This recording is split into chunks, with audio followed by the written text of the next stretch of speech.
This conference will now be recorded. अद्य शनिवासरः अथवा मन्दवासरः भाद्रपद शुद्ध पौर्णिमा दिनांक 10 सप्टेंबर 2022 चरक सूत्र अध्याय 4 विषग्न कुर्मिघ्न वर्ग शंखं चक्रं जलौकान् ददतमृतघटं चारुदोर्भिश्चतुर्भिः सूक्ष्मस्वच्छातिहृद्यां शुकपरिविलसन् मौलिमम्भोजनेत्रं कालाम्भोदोज्ज्वलाङ्गं कटितटविलसच्चारुपीताम्बराढ्यं वन्दे धन्वन्तरिं तन्निखिलगदवनप्रौढदावाग्निलीलम् प्रौढदावाग्निलीलम् ब्रह्मणो हि समारब्धा मात्रेयाद्येषु पूजिताम् अस्मदाचार्यपर्यन्तां वन्दे गुरुपरम्पराम् आयुर्वेदरतं वन्दे माधवाख्यं महागुरुम् आयुर्वेदामृतं सर्वं शिष्येभ्यो यः प्रदत्तवान् द्रष्टा ज्ञानी दृष्टकर्मा कृतकर्मा तथैव च अध्यापको भिषक्श्रेष्ठो महान् संशोधकस्तथा गुणैरेतैः समुदितैः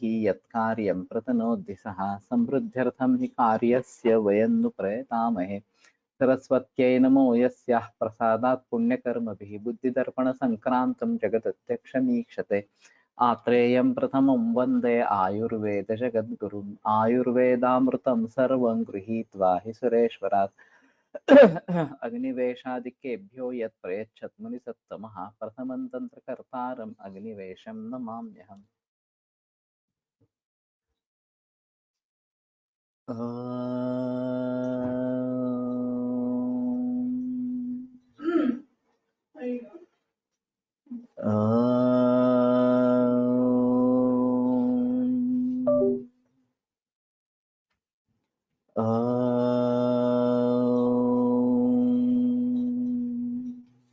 ओम शांति शांति शांति।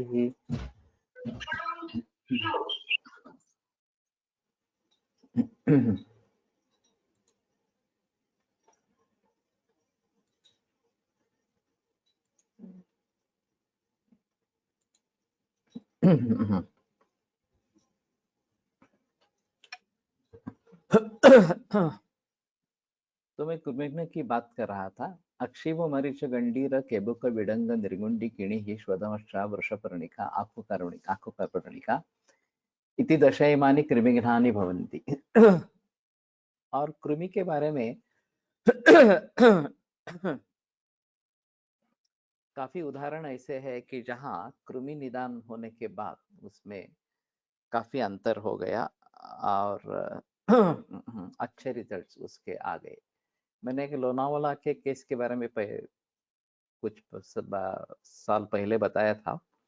देख 6-7 बरस की लड़की थी और तमक श्वास की शिकायत थी और अनूप देश है, वैसे बारिश बहुत ज्यादा होती थी उस समय में, अभी कम हो गई है। तो आई थी एक्चुअली उसके लिए कि ये तमक श्वास के लिए, लेकिन मेरा पहला इंप्रेशन कृमि ऐसा ही रहा और मैंने पूरी कृमिघ्न ही चिकित्सा दे दी। और बाद में मैंने सोचा कि अरे मैंने तमक श्वास के लिए कुछ नहीं दिया, इसलिए मैंने दशमूल अरिस्टेक प्रिस्क्राइब किया। लेकिन जैसे ही ट्रीटमेंट शुरू हुई पेट में से कृमि निकलने लगे और इतनी बड़ी मात्रा में कृमि थे कि पूरा वो पॉन्ड भर जाता था कृमियों से, इतनी बड़ी मात्रा में कृमि थी। और फिर उसको सांस की तकलीफ बिल्कुल ही नहीं हुई, केवल कृमि चिकित्सा से ही वो ठीक हो गई इस प्रकार से। तो ये कभी कभी अजीब इस प्रकार का दिखता है। तो इन सभी में ये बात ध्यान में रखना जरूरी इस प्रकार की रहेगी। हरिद्रा मंजिष्ठा सुवहा सूक्ष्मइला पालिंदी चंदन कतक शिरीष सिंधुवार श्लेष्मातका इति दशैमानि विषग्नानि भवन्ति। तो अभी विषग्न ये गण बताया गया है और मेरे ख्याल में अभी के स्थिति में इसका एक अहम महत्व इस प्रकार का रहेगा, क्योंकि पूरा समाज जहरीला खाना खा रहा है और उस विष को शांत करने के लिए विषग्न इस प्रकार का कुछ होना ही है। अब पहला ही द्रव्य हरिद्रा है। तो हरिद्रा वैसे हमारे खाने में होती ही है, इसमें तड़का लगाते समय इस प्रकार से, लेकिन शायद इस दृष्टि से थोड़ा प्रमाण ज्यादा रखे और हरिद्रा अच्छी क्वालिटी की मिले।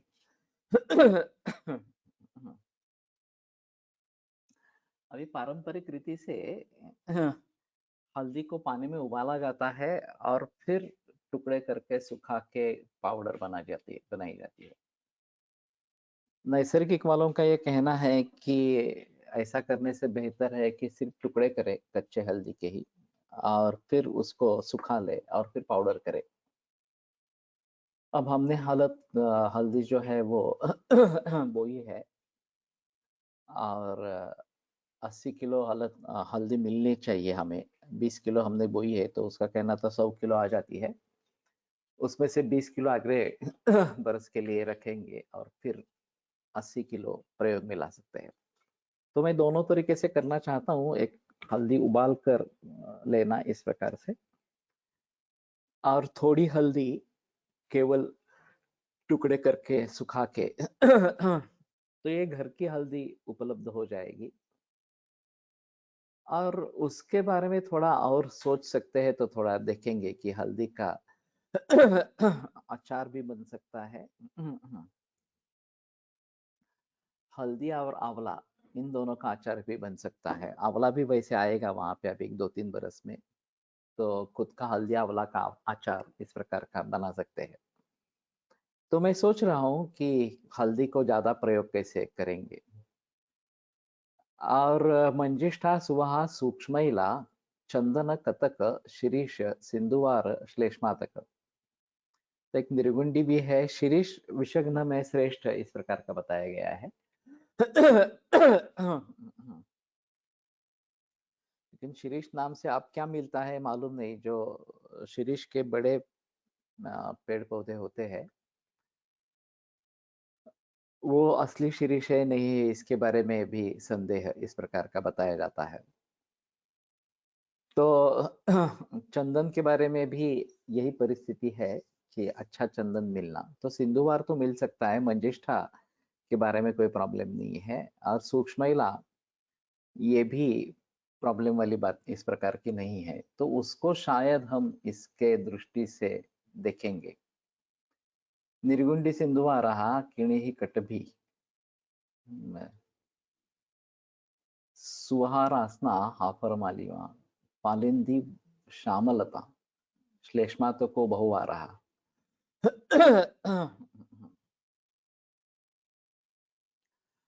तो अभी सुवर्ण एक अहम विषग्न इस प्रकार का है।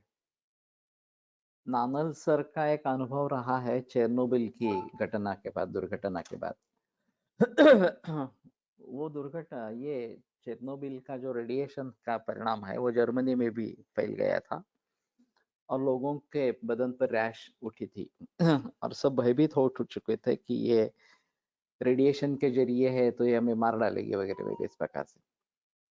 तो उन्होंने फोन करके नानल को खास न्योता दिया कि अब हम हमारी ट्रीटमेंट के लिए आप आ जाइए इस प्रकार से।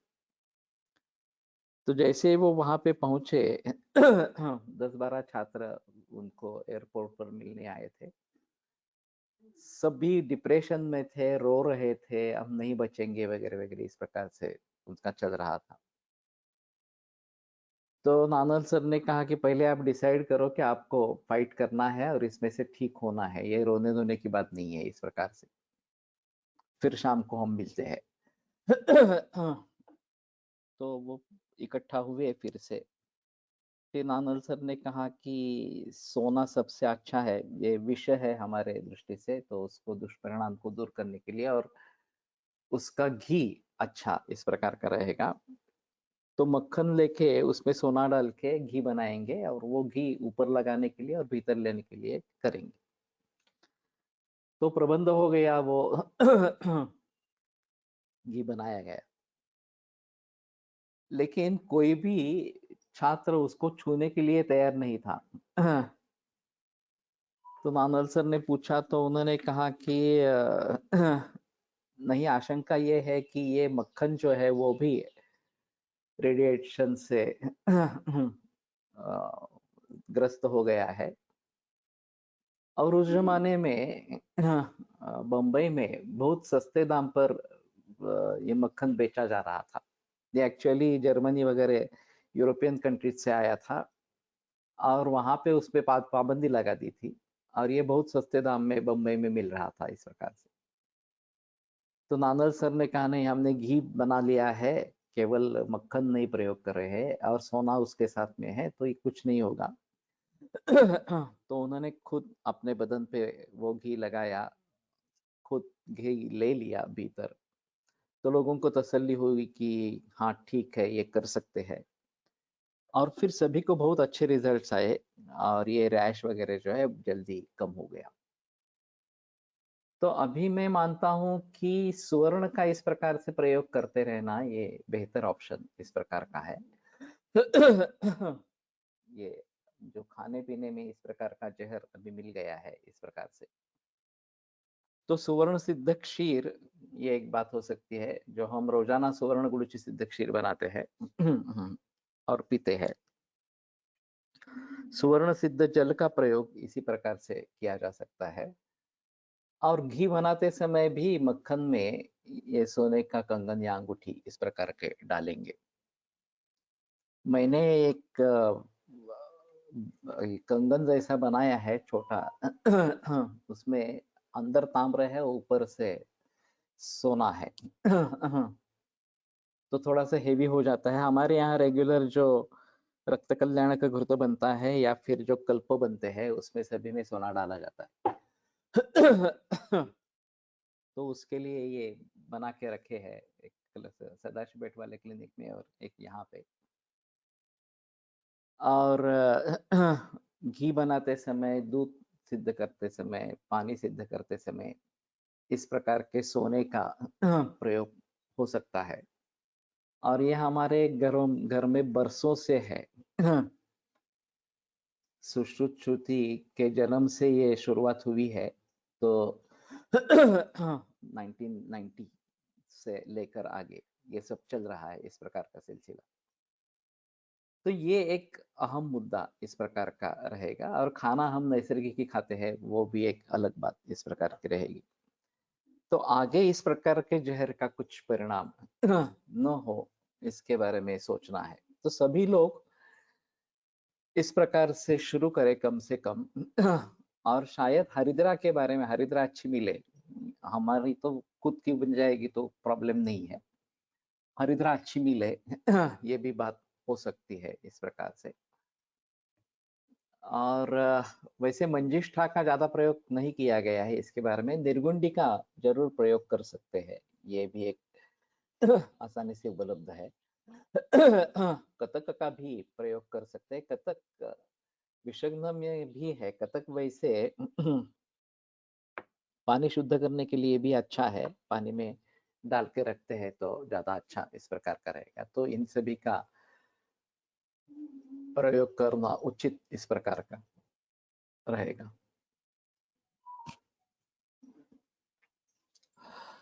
वीरण शालिषष्टिक इक्षुवालिका दर्भ कुश काश गुंद्रा उत्कटक तृणमूलानीति दशैमानि स्तन्य जननानि भवन्ति।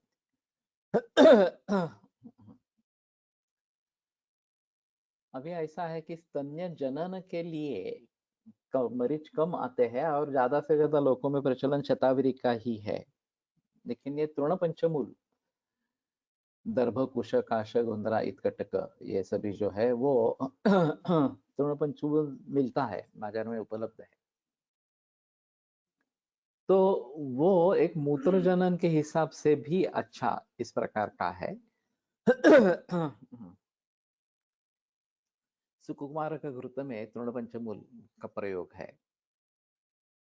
और दूसरी जगह ये स्तन्य जनन है तो ये और शतावरी, विदारी वगैरह ऐसे डाल के कल्प बनाएंगे।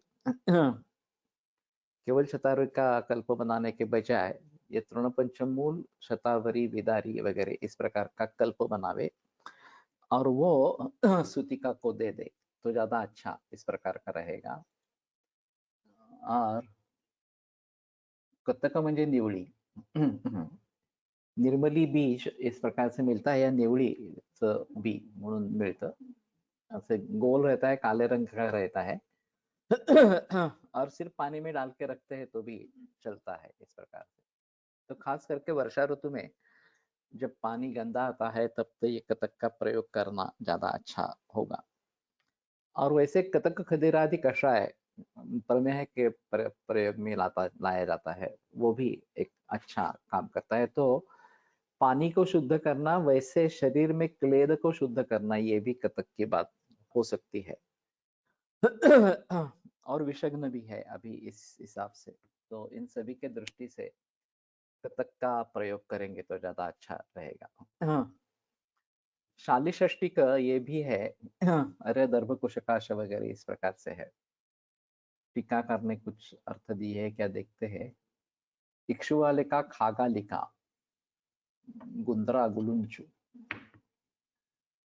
यहाँ एक कामशेट के नजदीक दर्भ की खेती की गई है, केवल दर्भ उगाते हैं। और वो कहाँ बेचते हैं, कैसे बेचते हैं मालूम नहीं है मुझे। ये पुरोहित लोगों को दर्भ की आवश्यकता इस प्रकार की होती है।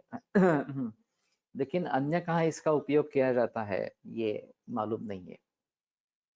लेकिन औषध के रूप में हम शायद कतक खदेरादि ये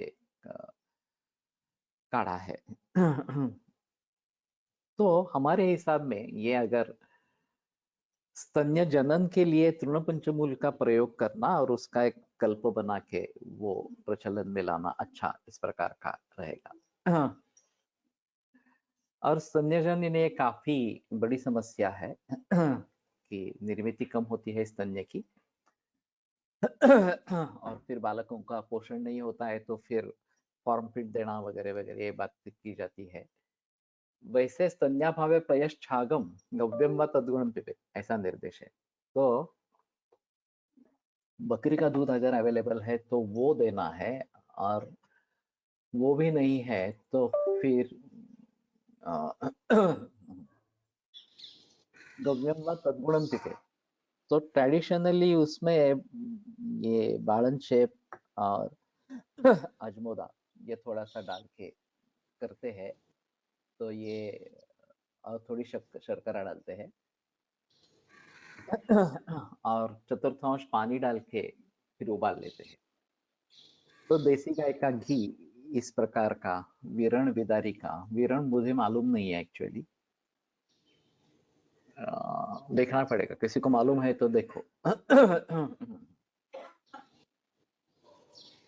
पाठा महौषध सुरदारु मुस्त मुर्वा गुडुची वत्सक वल किरात तिक्तक कटुरोहिणी सारिवा इति दशेयमानि स्तन्य शोधनानि भवन्ति।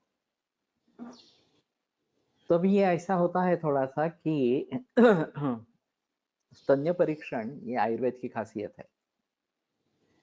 खासकर जब स्तन्यपान करने वाले बच्चे बीमार होते हैं तो स्तन्य परीक्षण करना जरूरी है। वैसे वो काफी आसान है। वो थोड़ा स्तन्य लेके पानी में डालना है, वो पानी में अच्छी तरीके से घुल मिल जाना चाहिए और उसका स्वाद भी मधुर इस प्रकार का होना है। और रंग थोड़ा कृष्ण वर्ण इस प्रकार का होता है जनरली। और बहुत सारे औरतों में ये पानी में डूब जाता है और नीचे बैठ जाता है, तो एक कफदुष्ट स्तन्य ज्यादा पाया जाता है। तो उसमें ग्रंथों में जो निर्देश है वो स्तन पर स्तन चुचुक छोड़ के लेप बनाना, तो उसमें आसान है हरदरा का लेप इस प्रकार से। नहीं तो इसमें से कुछ स्तन्य शोधन गण से अगर हम करते हैं तो ज्यादा अच्छा इस प्रकार के। उसमें गुड़ुची भी है, मुस्ता है, महोषध या पाठा, शुंठी या पाठा इस प्रकार के है। वैसे वचा हरिद्रादि गण भी स्तन्य शोधन इस प्रकार का बताया गया है, तो हरिद्रा इसमें ले सकते हैं। तो मैं हल्दी का लेप लगाने के लिए बताता हूँ, 10 मिनट रखने का, फिर धो देने का और फिर बच्चे को दूध देने का, ऐसा बताता हूँ। तो इससे काफी अच्छा होता है। और अगर कफदुष्ट स्तन्य ही स्पेसिफिकली है तो इसमें से द्रव्यों को चुन सकते हैं कि खास करके गुड़ुचि है, शुंठी है, इस प्रकार से किरात तिक्तक है, वत्सक फल, ये इंद्रिय, ये हो सकता है। तो इन सभी का प्रयोग भीतर देने के लिए, और साथ में मैं रसपाचक देता हूँ और व्यान उदान काल देता हूँ गर्भे सूतिका को। तो नहीं तो एक स्तन्य दोषहर पाठादि करके एक त्रिदोषहर इस प्रकार का योग बताया गया है। तो मैंने बना के रखा है, वो पाठा उसमें प्रधान है। तो ये सूतिका को देना है और बालक को उसके विकार के अनुसार चिकित्सा देनी है इस प्रकार से, लेकिन स्तन्य परीक्षण करना जरूरी है। तो ये अगर हम प्रचलन में लाए तो आयुर्वेद की खासियत होगी कि स्तन्य परीक्षण करना है और फिर माता को परहेज रखना जरूरी इस प्रकार का है। इसके बारे में बड़ी अजीब स्थिति अभी है। मैं जब लास्ट ईयर में, थर्ड ईयर में था, तो ताई राजवाड़े हमारी एक अध्यापक थी। तो उनका काफी अनुभव बड़ा था स्तुतिका वगैरह, इस गर्भिणी स्तुतिका वगैरह गायनेक प्रैक्टिस में।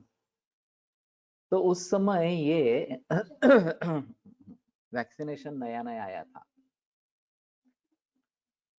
तो उनको पूछा कि आपकी क्या राय है, वैक्सीनेशन करना है बच्चों को या नहीं करना है। उन्होंने अच्छा जवाब दिया था।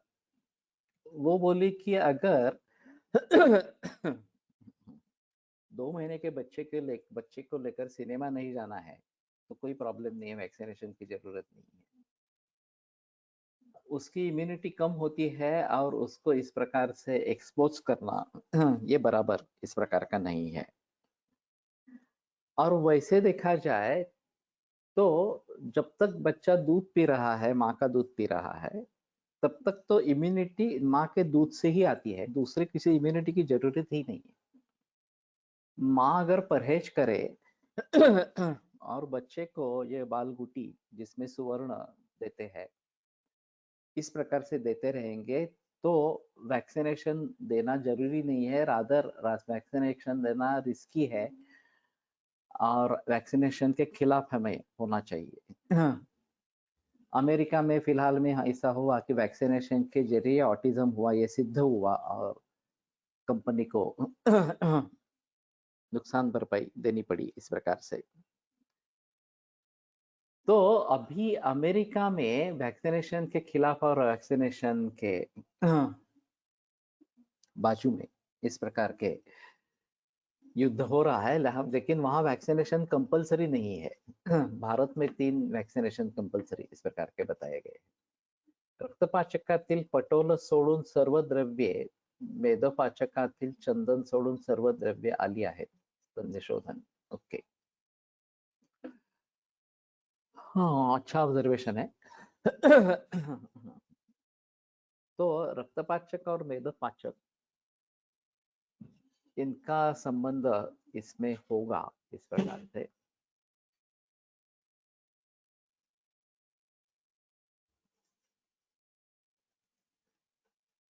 तो वैसे मेरे पास ब्रेस्ट कैंसर के बहुत ही पेशेंट है और डक्टल सेल कार्सिनोमा कॉमन है। तो मैंने क्या किया था कि ये वचा हरिद्रादि, एक वचा हरिद्रा ने प्रिय वचा प्रियंगवादी करके एक योग आया है सिद्धि स्थान में, जो स्तन्य दृष्टि के लिए वमन देने के लिए बताया गया है। तो इसमें दोष दुष्ट समूर्छना भंग करने का सामर्थ्य है, ऐसा सोचकर मैं अभी डक्टल कार्सिनोमा में ये वचा प्रियंगवादी का प्रयोग करता हूँ। और ज्यादातर मांसपाचक का प्रयोग करता रहता हूँ और वंग मिश्रण देता हूँ कि ये शुक्र का भी स्तन ये स्थान है। लेकिन मेदोपाचक के योग इसमें अगर स्तन्य शोधन में मिलते हैं तो शायद हम उसके बारे में सोचे। मेदक पाचक, रक्त पाचक तो मैं डालता ही हूँ, लेकिन मेदक पाचक भी डालेंगे इस प्रकार से। और दूसरी बात, इस प्रकार के कार्सिनोमा में स्तन्य शोधन गण पूरा ही डालेंगे, ऐसी भी बात पॉसिबल है। तो ये सभी तो मिलने वाले हैं, इसमें न मिलने वाली कोई चीज इस प्रकार की नहीं है। तो जहां डक्टल सेल कार्सिनोमा है वहां स्तन्य शोधन का प्रयोग जरूर कर सकते हैं, ऐसा मुझे अभी लगता है, वही कॉमन है एक्चुअली। और फिर ये ER-PR पॉजिटिव HER2 नेगेटिव होना अच्छा है। ER-PR नेगेटिव, HER2 भी negative, triple negative, triple positive वगैरह वगैरह, ये सभी लोग ज्यादा तकलीफ वाले हैं। One of my patients had स्तन्यक्षय, although she had been taking Shatavari all through pregnancy. I did Stanya Parikshana. It was Kafadushta, so gave Stanya Shodhana Gana and Rasapachaka, and her Stanya Pravrutti got absolutely normal on third day. Very good.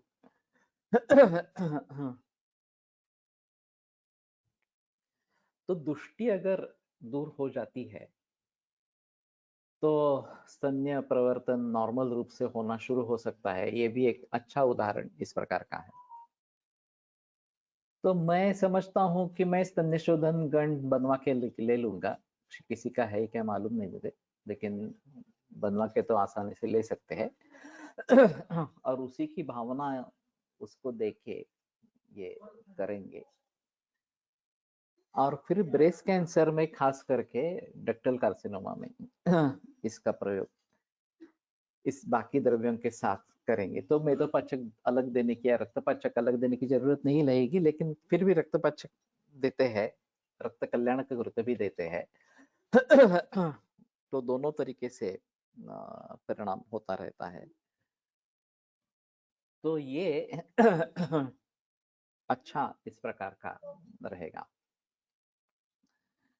और बाकी द्रव्य कटुरहिणी भी इस प्रकार के, मैं जो बता रहा हूँ कि एक द्रव्य किन किन गणों में आया है ये भी एक बार कर लेना चाहिए। या आतिश ने किया था कुछ, पूरा हुआ नहीं हुआ मुझे याद नहीं है। आतिश कांबड़े है क्या? आतिश कांबड़े अभी तो उससे एक बार मंगा लेते हैं। और अंत में इस अध्याय से हम द्रव्यों के जरिए देखेंगे किन किन गणों में एक द्रव्य आया है। तो फिर उसके बारे में ज्यादा अच्छा बहस हो सकती है, और कहाँ कहाँ पे उसका प्रयोग करना है ये हम ज्यादा सोच सकते हैं इस प्रकार। तो ये स्तन्य शोधन है। हिमालय ड्रग की वात्सल्य नाम की टैबलेट आती है, और उसके रिजल्ट अच्छे हैं ऐसे सुना है स्तन्य वृद्धि के लिए। मेरे पास मरीज कम है इस प्रकार से, तो लेकिन स्तन्य वृद्धि के हिसाब से करना इस प्रकार रहेगा। और अभी स्तन्य शोधन की बात कर रही थी। जीवक ऋषभक काकोली क्षीर काकोली मुद्गपर्णी माशपर्णी मेधा जैसे इमानी शुक्ल जनना शब्द का प्रयोग है निर्माण करना इस प्रकार से। तो अजूस्पर्मिया के केसेस को करने की कोशिश करनी चाहिए, लेकिन अजूस्पर्मिया के बारे में सोचेंगे तो ज्यादा अच्छा इस प्रकार का रहेगा। यहाँ पे दिखाई नहीं दे रहा मैं चल रहा है इस प्रकार।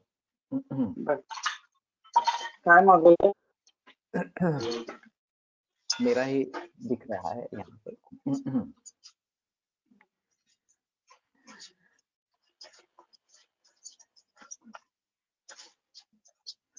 ठीक है, एक बार म्यूट ऑल करते हैं।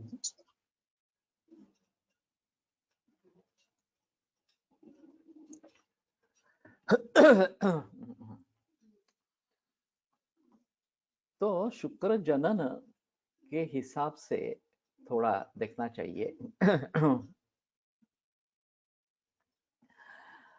अब वाजीकरण औषधियां जो सभी है वो वैसे शुक्र जनन भी है और आनंद देने वाले इस प्रकार की भी है, विवाह का आनंद देने वाले इस प्रकार के है।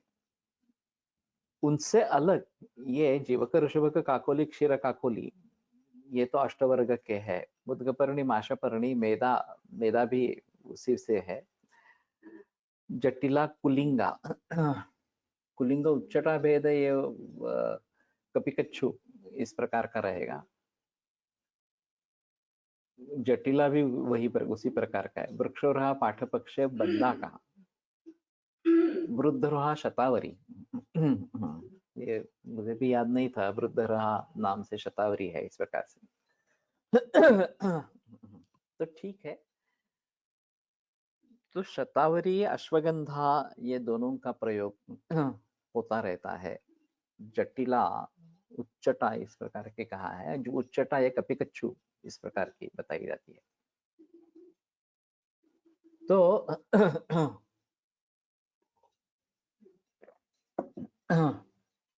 इनके बारे में सोचेंगे। कौचा पाक इस प्रकार का कपिकच्छु का पाक बनाते हैं, या उसके गुलाब जामुन जैसे भी बनाते हैं।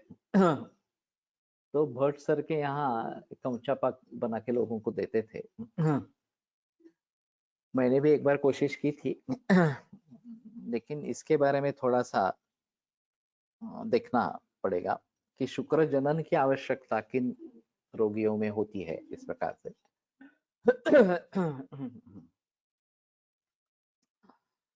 तो एक बात ऐसी है, मनसोहर्षण यच्च तत्सर्वं वृक्षम उच्यते। मन को प्रसन्न करने वाली सभी चीजें ये शुक्र बढ़ाने वाली वृक्ष इस प्रकार की बताई जाती है।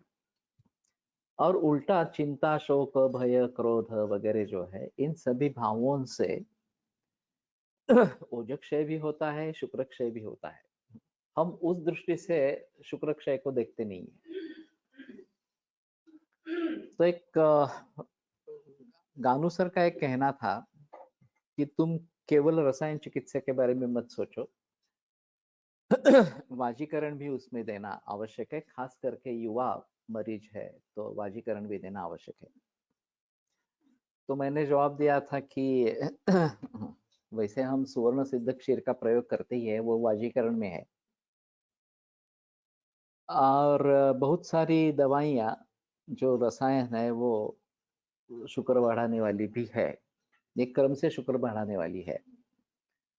और सद्य शुक्र कर्म पया, ये भी बात बताई जाती है कि इसलिए दूध पे रखते हैं तो शुक्र वर्ग वृद्धि होती रहती है इस प्रकार से। तो दूध शुक्र और ओजस दोनों को बढ़ावा देने वाला इस प्रकार का है। और केवल दूध पे रसायन भी है, वाजीकरण भी है इस प्रकार से। तो दोनों के परिणाम सिद्ध होते हैं इस प्रकार से। लेकिन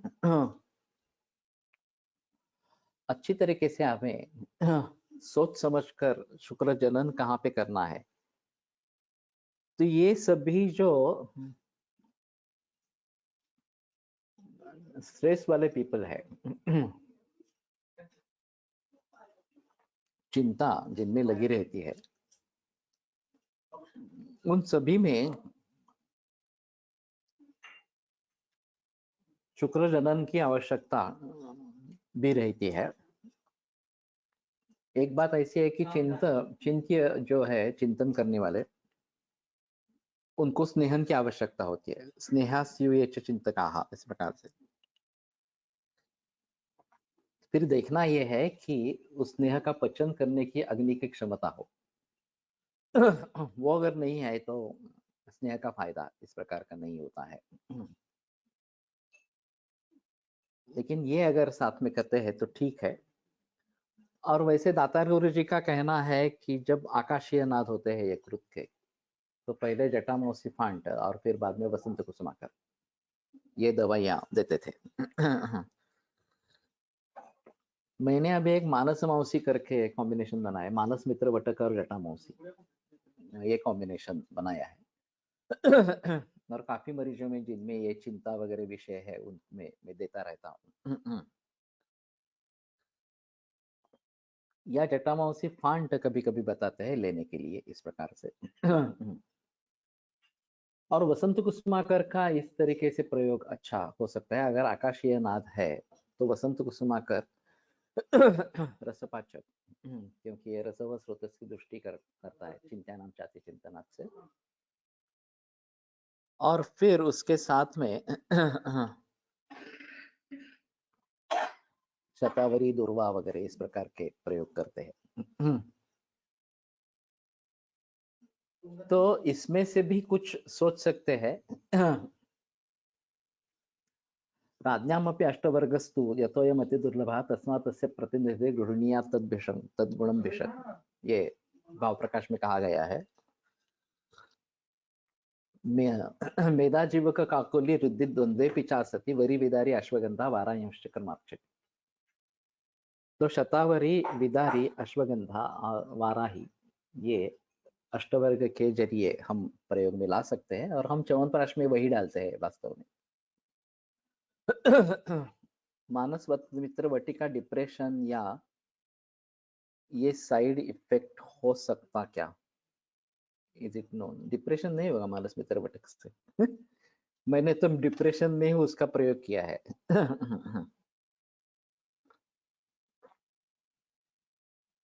अब बात यह है कि डिप्रेशन हो या फिर चिंता हो और एकांतवास प्रिय, कुछ से किसी से बोलना नहीं वगैरह वगैरह इस प्रकार से स्थिति हो, तो उसको मेडिसिन कहाँ से ढूंढेंगे? तो मैं मानता हूं कि उन्माद की शुरुआत जैसा मानकर या विभ्रम जो इस प्रकार का है उसको ध्यान में रखते हुए उन्माद की दवाइयों का प्रयोग वहां पे करना है। उसमें महाकल्याण का गुरुत्व अहम इस प्रकार का है। अगर कफ प्राधान्य है तो पंचगव्य गुरुत्व का प्रयोग हो सकता है। तो अनुपान में वसंत कुसुमाकर के साथ में ये देते हैं या फिर ताप्यादि लोह इसके साथ में जोड़ देते हैं और अनुपान में महाकल्याण का गुरुत्व देते हैं। तो ये एक अच्छा कॉम्बिनेशन रहेगा। मानस मित्र वट उष्ण पड़ू शकते का? नहीं देखा मैंने, मैं तो सूक्ष्म करके ही बता करता हूँ। मेरे ख्याल में एवीएस का है मानस मित्र वट, लेकिन उष्ण है, लेकिन फिर भी सूक्ष्म करके अगर प्रयोग में लाएंगे तो ज्यादा अच्छा रहेगा। या फिर मानस मित्र वटक और जटामांसी इकट्ठा करके जटामांसी की पांट की भावना इस प्रकार से दे देंगे तो एक अच्छा तरीका होगा। और साऊथचा बहुतेक कंपनीचा मिळते, तो एवीएस या एवीपी इनमें से ही होगा, दूसरा कोई नहीं। मेरे ख्याल में एवीएस का होगा। गणेश बता सकेगा किस कंपनी का उपलब्ध है। और अभी फिलहाल भी कोई आया था वैद्य रत्नम, उनका भी है। वो बता रहे थे कि मानस मित्र वटक हमारा प्रयोग करके देखो इस प्रकार से। तो शुक्र जनन के हिसाब से एक कपी कच्छू अच्छी दवा है। मैंने वो फणसलकर का अनुभव एवीएस एवीपी केरला आयुर्वेद सभी का है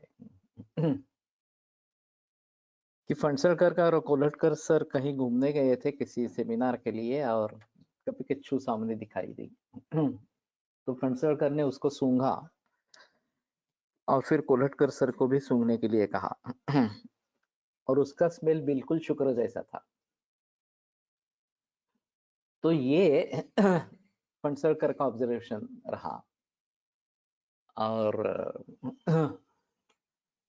देखो ये कैसा गंध है करके उन्होंने दिखाया था।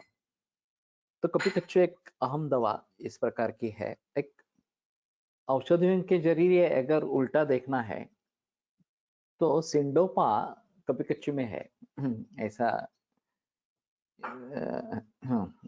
वैद्यरत्नम इज लेस कॉस्टली. ओके.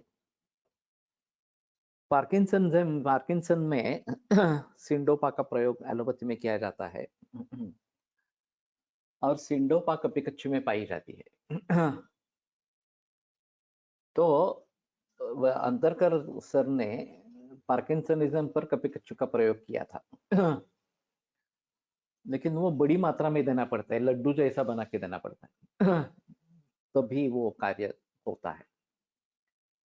तो फिर बाद में उन्होंने कुछ किया और HP200 करके झंडू की एक गोली उपलब्ध है पार्किंसंस के लिए, केवल कपिकच्चू की ही है. और उसके रिजल्ट्स अच्छे हैं ऐसा कहना था. तो ये प्रोडक्ट इसमें डेवलप हुआ इस प्रकार से. लेकिन हमारा तरीका कपिकच्चू को उसी के स्वाद से भावना अगर दे देंगे तो बात बन सकती है. और दूसरी चीज, कपिकच्चू और माश दोनों के गुणधर्म एक जैसे है. फलानी माशवद विद्यात काकांडोलात्मगुप्तयो हो. तो माश तो उपलब्ध है.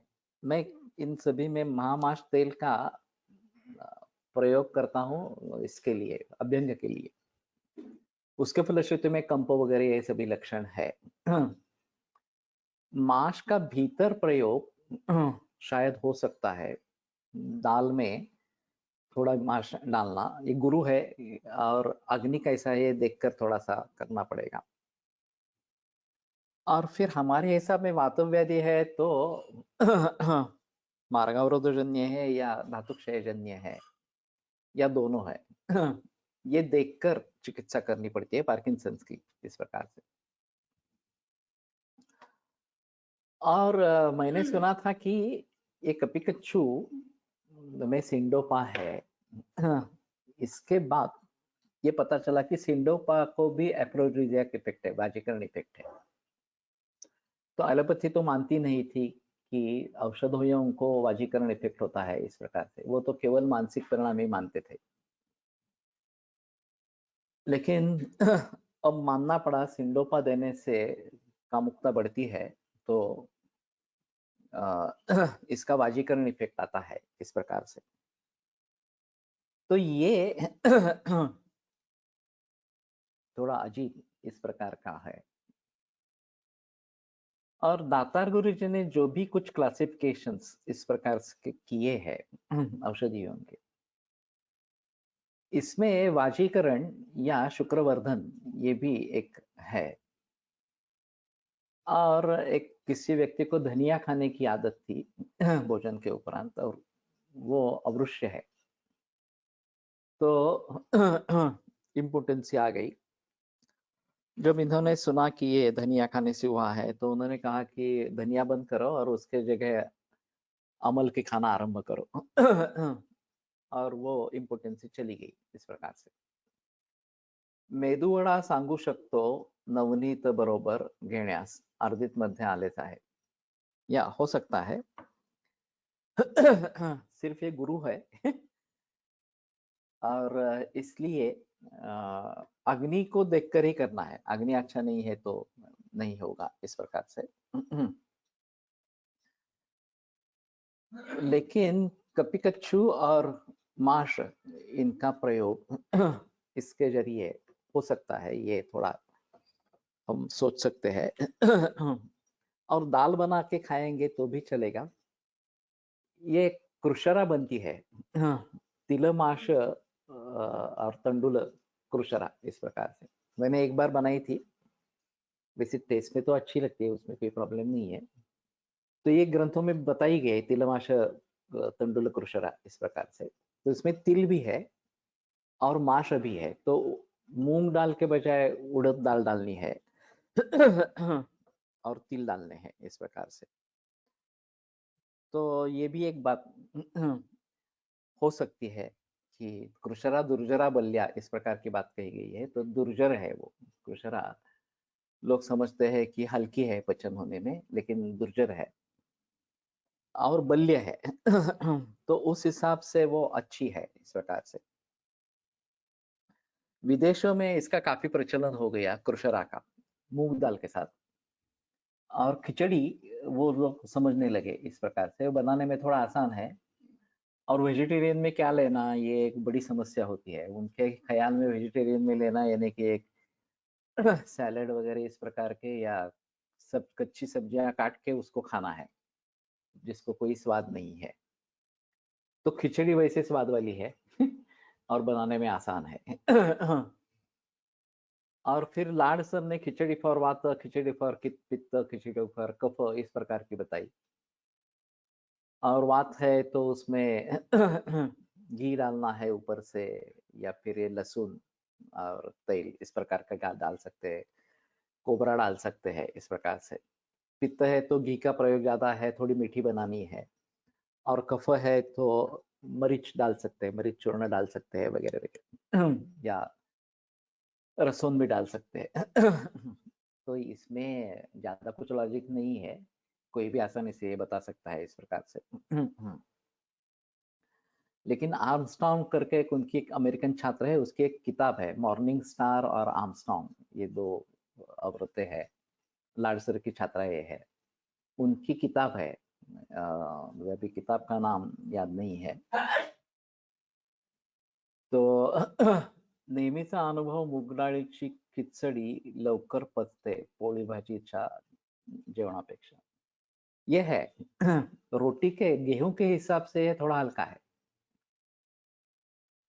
लेकिन दाल चावल अलग खाएंगे तो वो ज्यादा हल्का है। खिचड़ी बनती है तो संयोग महिमा से गुरु हो जाती है, और फिर उसमें मसाले वगैरह डाले जाते हैं तो ये और गुरु इस प्रकार की थोड़ी सी, थोड़ा मसाले डालने से शायद लघुता होगी इस प्रकार से। लेकिन बनाने में आसान है। और खिचड़ी को वाढवते अगर इसी प्रकार से रात में देर से खाना खाएंगे और अग्नि अच्छा नहीं है तो कफ वृद्धि करेगी इस प्रकार से। तो रात का खाना जल्दी ही होना है ये। अच्छा इस प्रकार का रहेगा। और फिर बाकी सब जो खाना बनाने की जरूरत है, रोटी सब्जी वगैरह ये बनाने, या दाल, ये सब बनाने की जरूरत नहीं पड़ती, सिर्फ अकेली खिचड़ी हो सकती है, या ज्यादा से ज्यादा उसके साथ में कढ़ी हो सकती है। ठीक है, तो हम निकले थे माश से। तो माश शुक्र जनन इस प्रकार का है, और उसका भली भांति प्रयोग हो सकता है शुक्र जनन के लिए। तो चिंता, शोक, भय वगैरह इस प्रकार के भावों में, मानस भावों में भी केवल मानसिक स्तर पर विचार नहीं करना है, ये शुक्र का क्षय होता है ऐसा समझकर शुक्र जनन औषधियों का प्रयोग करना है, तो इसमें ये बातें आ सकती है। कुष्ठ, एलवालुक, कटफल, समुद्र फेन, कदंब निर्यास, इक्षु कांडेक्षु, इक्षुरक, वसुक, उशीराणि इति दशयमानि शुक्रशोधनानि भवन्ति। तो मैं तो इसका काफी मात्रा में प्रयोग करता रहता हूँ, शुक्रशोधन। सभी कैंसर के मरीजों में शुक्रशोधन गण का प्रयोग करता हूँ। उसमें ऐसे है कि हाइब्रिडाइजेशन ये मूल कल्प्रिट है, और जिसमें उसके शुक्र धातु का हनन किया जाता है। तो हाइब्रिडाइजेशन प्रोसेस शुक्र दुष्ट करने वाली, शुक्र का नाश करने वाली इस प्रकार की है। उससे जो अनाज आता है, इसमें जो बीज होते हैं वो निष्फल इस प्रकार के होते हैं, वो होने से कुछ नहीं होता। हर बरस आपको बीज खरीदना पड़ता है, हाइब्रिडाइज जो है वो। और फिर उसको उसकी खुद की इम्यूनिटी नहीं रहती, ये भी एक बात है। इसलिए केमिकल पेस्टिसाइड्स का कवरेज देना पड़ता है। और फिर नेचुरल जो उनका खाद है वो नहीं मिलता, इसलिए रासायनिक खाद का प्रयोग होता रहता है। तो ये सभी परिवर्तन जो अभी खेती में आए हैं, ये मूल है कैंसर के। ऑन्कोजीन्स अब सभी में है, और उसका मूल कारण है हाइब्रिडाइजेशन ऑफ सीड्स इस प्रकार का है। हाइब्रिडाइज काऊ है, जो जर्सी गाय, होल्स्टीन काऊ है इस प्रकार से। और इस बात को ध्यान में रखते हुए मैंने शुक्र शोधन गण इसमें प्रयोग करना है, ये आरंभ किया और सभी में करता रहता हूँ। इसमें समुद्र फेन एक सभी में पहले मैं इस्तेमाल करता था, कठपल का भी सभी में प्रयोग करता था। वैसे कुष्ठ का ज़्यादा प्रयोग नहीं किया गया है। और इक्षुरक के बारे में प्रॉब्लम होती है, उसमें एक गीलापन जैसा रहता है और वो पुड़ी में डाले या किसी दूसरे तरीके से डाले तो भी वो माउथ में, मुंह में एक अजीब सी टेस्ट हो जाती है। तो अभी मैं शुक्र शोधन गण पूरा ही इस्तेमाल में ला रहा हूँ ज्यादातर। और अगर जरूरत है तो उसके साथ में ये समुद्र फेन वगैरह का प्रयोग करता हूँ। तो उसी को उसकी भावना देके, शुक्र शोधन गण को उसी के काढ़े की भावना देके बनते हैं। अस्थिमज्जापाचक व शुक्र शोधक द्रव्यांचे कार्यात काय फरक आहे? अस्थिमज्जापाचक का संबंध कहाँ है यहाँ पे? अस्थि और मज्जा में अगर दोष स्थित है तो अस्थिमज्जापाचक का प्रयोग करना है। खास करके ल्यूकेमियाज में या लिम्फोमा में अस्थिमज्जापाचक का प्रयोग होना है, क्योंकि ये बोन मैरो से रिलेटेड इस प्रकार से है और वहां से शुरुआत होती है। अब ज्यादातर इन सभी मरीजों में केमोथेरेपी दी जाती है और उसके साथ में हमें दवाइयाँ देनी पड़ती है। तो मैं बोन मारो सूप भी बताता हूँ और अस्थिमज्जापाचक घृत का भी प्रयोग करता हूँ, अस्थिमज्जापाचक चूर्ण का भी प्रयोग करता हूँ। और इसके साथ में रक्तपाचक भी देना ही है। गोक्षुर आणि चंदन ही शुक्र शोधन करतात का ते जवळगी करणाच्या द्रव्य गुणाच्या बुक मध्ये मेन्शन केले आहे त्यांनी। चंदन पूय दुष्ट शुक्रात सांगितले त्यांनी, है ना। पूयाव्य क्षीण रेतसी इस प्रकार का जो बताया गया है उसमें चंदन का प्रयोग बताया गया है वाग्भट शातिस्थान में। तो जहां जहां इस प्रकार की पूय की निर्मिति होती रहती है वहां चंदन का प्रयोग कर सकते हैं। अभी ये अच्छा तुमने ध्यान में लाके दिया।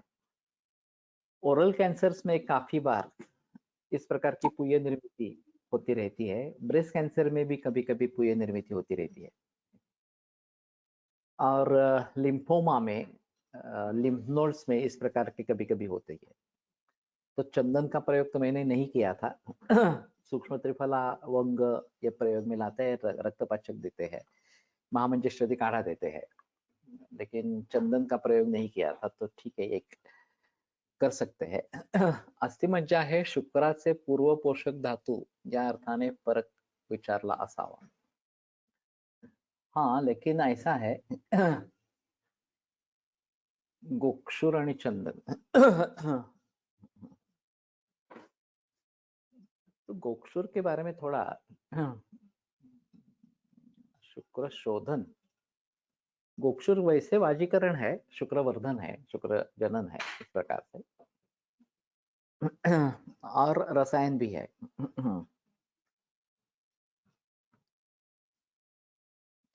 वैसे रसायन चूर्ण हम सभी में प्रयोग करते हैं। चूर्ण शोधन वृष्णाम अलकामृतानाम इस प्रकार से।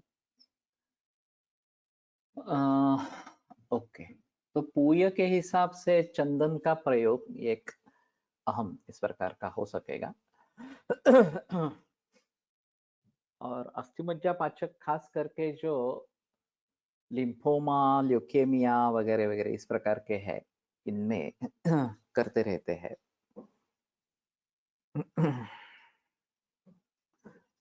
अभी भी किडनी फेलियर में भी एक काफी मुश्किल हो रही है कि रक्त हीमोग्लोबिन बहुत ही कम होता है और एलोपैथी में एरिथ्रोपोएटिन की इंजेक्शन देते हैं जो मज्जा पर काम करने वाली है।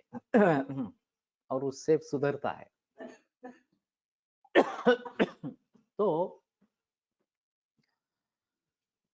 स्थूलास्तिषु मज्जा और अण्वस्थिषु सरक्तम मेद उच्यते, इस प्रकार का बताया गया है। तो अण्वस्थि में सरक्त मेद है और स्थूलास्थि में मज्जा है।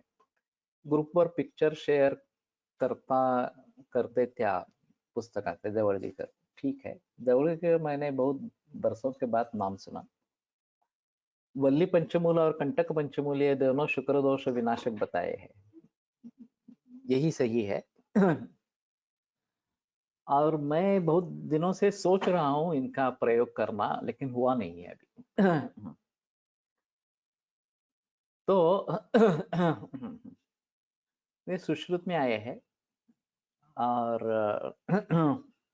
उनका भलीभांति प्रयोग हो सकता है। जैसे ये हम शुक्र शोधन गण का प्रयोग कर रहे हैं, उसी प्रकार वल्ली पंचमूल और कंटक पंचमूल का प्रयोग हो सकता है। इसमें सैरे एक ये निर्गुंडी है और कर्मर्द भी है, जो आसानी से उपलब्ध इस प्रकार का है कंटक पंचमूल में। निर्गुंडी नहीं, हाँ सहचर आहे।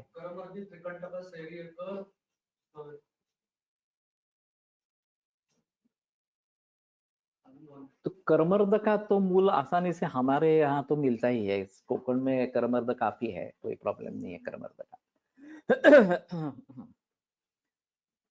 सहचर भी अच्छे तरीके से मिल पाता है, उसमें प्रॉब्लम नहीं है। और गोक्षुर है, तो गोक्षुर भी मिलना आसान है, उसमें प्रॉब्लम नहीं है।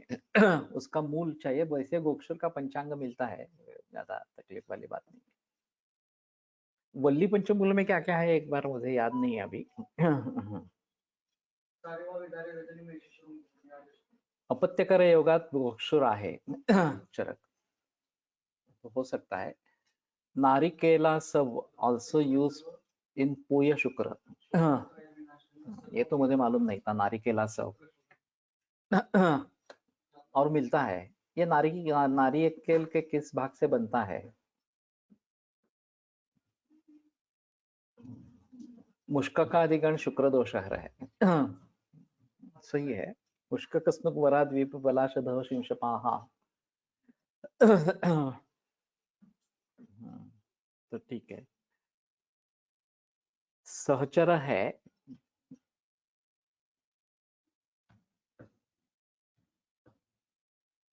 करौंदा, गोखरू, पियावास, शतावरी, बदर। बदर भी है और शतावरी भी है, ठीक है। तो ये सभी मिलने वाले हैं, कोई प्रॉब्लम नहीं है। बदर भी वैसे कोकण में अच्छे हैं, मिलते हैं। उसमें सिर्फ देसी बदर का देखना चाहिए, अभी हाइब्रिडाइज वैरायटी है सभी जगह। और शतावरी भी वैसे भी उगानी है। शतावरी का उसका कहना था कि शतावरी का कल्टीवेशन काफी हो चुका है और काफी सस्ते दाम पे शतावरी बाहर मिल रही है, तो शतावरी करने का कोई ज्यादा मतलब नहीं है। लेकिन अगर कंटक पंचमूल के हिसाब से शतावरी का प्रयोग करना है तो अच्छा रहेगा। और वैसे गायों को देने के लिए भी शतावरी अच्छे है, दूध बढ़ाने के लिए। तो जो रेगुलर गायों का खाना है उसमें थोड़ी शतावरी काट करके दे सकते हैं, तो ये एक अच्छा रहेगा। बिदारी सारिवा रजनी अमृता अजश्रृंगी।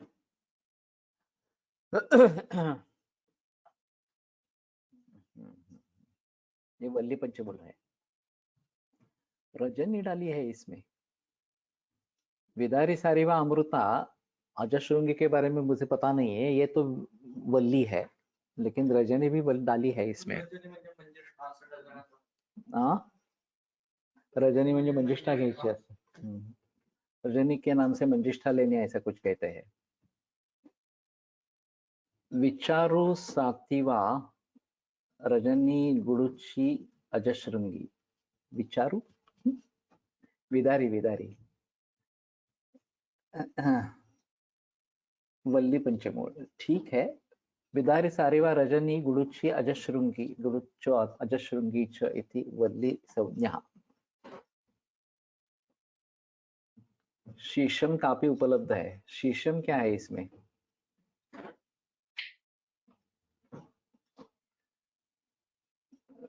पलाश भी बहुत मिलता है।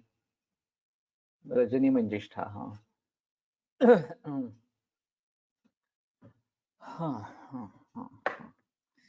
तो ठीक है, मेरे ख्याल में इन सभी के बारे में थोड़ा सोचेंगे।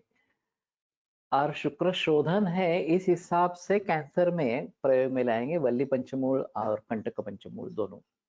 और कंटक पंचमूल पूरा कोकण में मिल जाएगा। उसमें संदेह की बात नहीं है। वल्ली पंचमूल भी कुछ हद तक मिलेगा। लेकिन वैसे पुणे में भी मिलेगा, वो प्रॉब्लम नहीं है इस प्रकार से। तो ठीक है, यहाँ पे रुकते हैं, सोमवार को आगे बढ़ेंगे। मुष्कका आदि में शीशम और पलाश काफी उपलब्ध है। मुष्कक स्नुग वराद्वीपी पलाश धवशिंशपाहा, इसमें शिंशप है। हाँ, बस पुढचा आठवत का श्लोक? गुल्मनेहाश्मरी पांडू वरापी है उसमें। हाँ,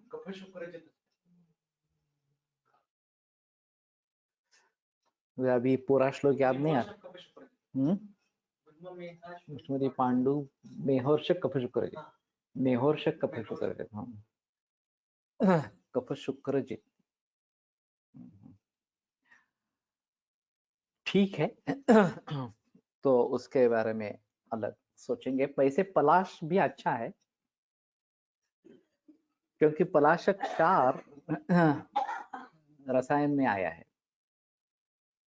और पलाश में ये अमल की डाल के स्वेदन करे वगैरह इस प्रकार का भी है।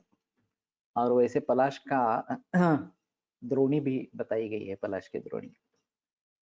वराद्वीप पलाश धवशिंशपाहा गुल्ममेहो स्मेहाश्मरी पांडु मेदोर्षक मेद है। तो ठीक है।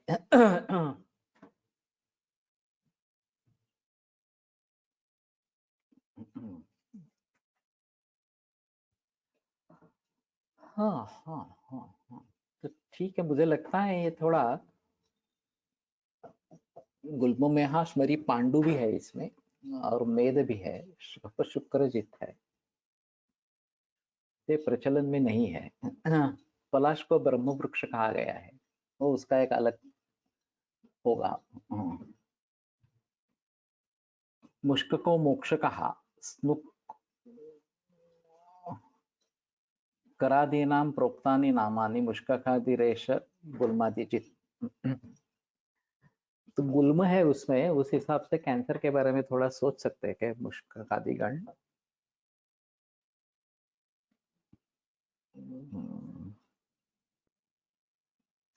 ठीक है। देखते हैं आगे इस प्रकार से।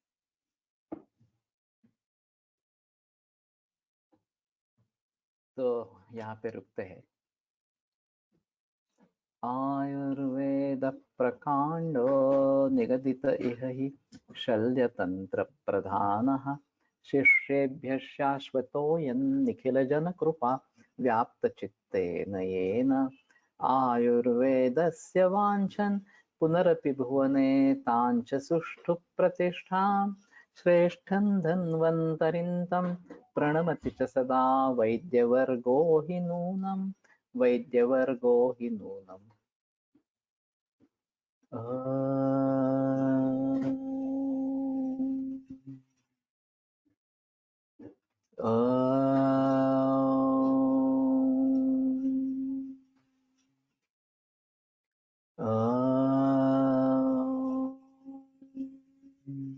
ओम शांति शांति शांति।